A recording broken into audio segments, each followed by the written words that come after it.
नमस्ते। और चलिए आज के इस विश्लेषण में हम सब साथ मिलकर एक बहुत ही गहरे आध्यात्मिक विषय को समझते हैं। आज हम एक ऐसे पाठ को समझने जा रहे हैं जो एक बहुत ही दिलचस्प सवाल पूछता है, देवत्व तक पहुंचने का रास्ता आखिर है क्या? तो आज का जो स्रोत है वो इसी एक बहुत ही दिलचस्प विचार से शुरू होता है। वो कहता है कि आध्यात्मिक उन्नति के लिए यानी रूहानी तरक्की के लिए एक बहुत ही खास समय होता है, एक खास युग होता है। और ये बात हमें सीधे हमारे आज के मुख्य सवाल पर ले आती है। तो सवाल ये है कि श्री कृष्ण का दर्जा इतना ऊंचा क्यों माना जाता है, इतना कि उनके माता पिता से भी ज्यादा? अब इस सवाल का जवाब समझने के लिए हमें पहले उस दुनिया को समझना होगा जिसकी ये बात हो रही है। इस दर्शन का आधार ये विचार है कि दुनिया एक 5000 साल के चक्र में घूमती है जो बार बार दोहराया जाता है। इस चक्र को अलग अलग युगों में बांटा गया है। ये देखिए, ये है वो पूरा चक्र। इसकी शुरुआत होती है सतयुग यानी गोल्डन एज से, जो कि एक आदर्श समय है, और फिर धीरे धीरे ये कलयुग यानी आयरन एज के अंधकार तक पहुंचता है। लेकिन चक्र के बिल्कुल आखिर में एक बहुत ही महत्वपूर्ण एक छोटा सा दौर आता है। इसको एक मिसाल से समझते हैं। सोचिए, सतयुग एक एकदम नया चमकचमाता हुआ घर है, हर चीज परफेक्ट है। और कलयुग वो एक पुराना जर्जर मकान बन चुका है जिसे अब एक बहुत बड़ी बदलाव की जरूरत है। और यहीं पर बात सबसे ज्यादा दिलचस्प हो जाती है। कलयुग के अंत में और नए सतयुग की शुरुआत से ठीक पहले एक बहुत ही छोटा खास समय आता है जिसे संगम युग कहते हैं। यही वो समय है जब असली बदलाव संभव होता है।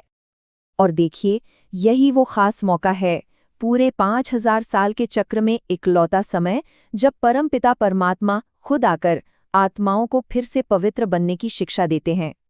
तो सवाल उठता है कि इस खास युग में आखिर करना क्या होता है? वो कौन सी मेहनत है जिससे ये बदलाव आता है? चलिए देखते हैं। इसका सार है अपनी सोच को बदलना। खुद को सिर्फ ये शरीर समझने के बजाय ये अभ्यास करना कि मैं एक आत्मा हूं और ये शरीर मेरा साधन है। इसी को आत्म अभिमानी अवस्था कहते हैं।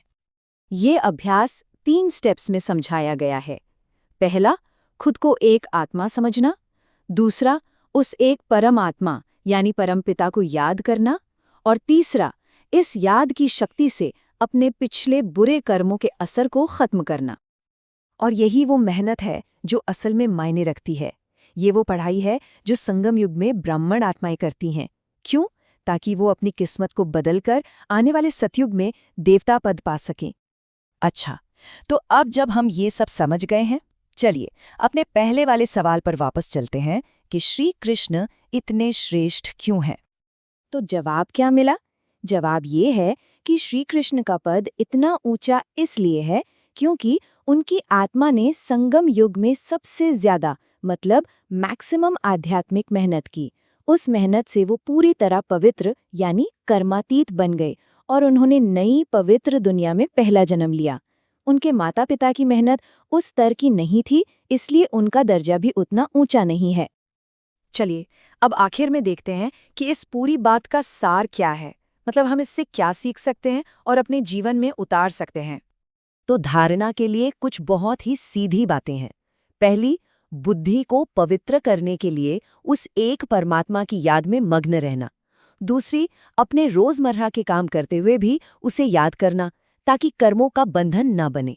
और तीसरी, ये समझना कि यही वो छोटा सा युग है जब मनुष्य से देवता बनने की मेहनत करनी है। इसके बाद एक वरदान दिया गया है जो कहता है कि अपनी रूहानी शक्ति से, अपनी पॉजिटिव वाइब्रेशन से आसपास के माहौल को बदलने की सेवा करने वाले सहज ही सफलता पाते हैं।